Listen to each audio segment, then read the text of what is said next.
put a tie on, I've got to get dressed up because that's what you do when it's Easter and you talk about the resurrection. Everyone gets dressed up. You put on your best stuff. And it may be Monday morning as you're watching this, but yesterday was Easter. And we all dressed up to celebrate the empty tomb. Well, today's Monday, and we find ourselves in our daily devotion in John chapter 20. So I think I need to dress up for that occasion as well. Yesterday in my sermon, I preached on the middle part of John's gospel, but today we are going to begin in verse 1. I have read a lot of biographies in my life, and without exception, they begin with the birth of the person, the life, and then always end with that person's death. The one exception is the Gospel of John. Oh, it begins with the birth of Christ, and we see his death in chapter 19. But in this story, it doesn't end with the death. It ends with a resurrection. And I'm still celebrating Easter from yesterday, and we ought to be able to celebrate it on a Monday morning. So let's look at the passage. In verse 1, it says, "Early on the first day of the week, while it was still dark, Mary Magdalene went to the tomb.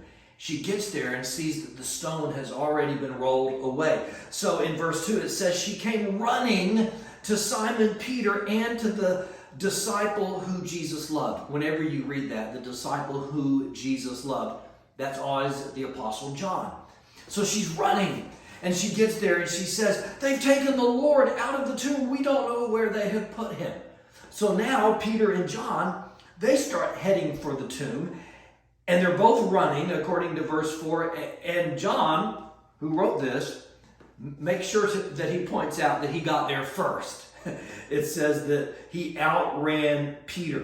And when John gets there, he's looking in the tomb, but he doesn't go in.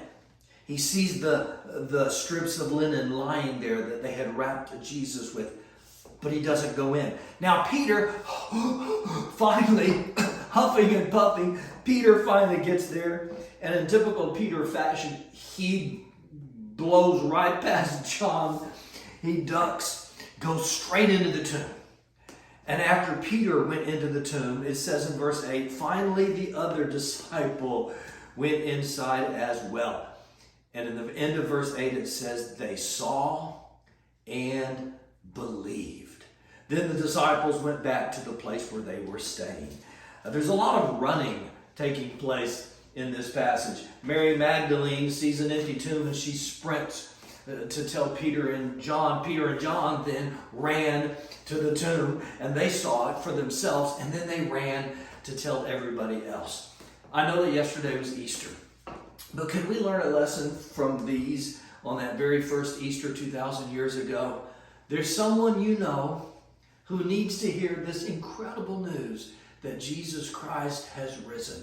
You might not run, you can walk, you can drive, you can jog, but don't forget to go to the people that you care about and tell them what Jesus did on their behalf. I have a painting that I purchased in Israel. It's heavy because it was painted on a slab, on stone. And it's a painting of the empty tomb, the garden tomb. This is the entrance. And I've been there many, many times. And I've been inside many, many times. I've watched people walk in and walk out.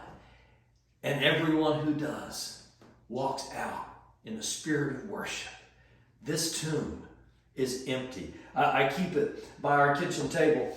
And every time I look at it, every day I look at it, I am reminded that Jesus Christ is alive.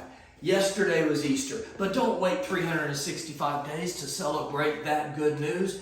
Every day, celebrate that the tomb is empty. That's why our hearts are full. Have a great day. We'll see you tomorrow.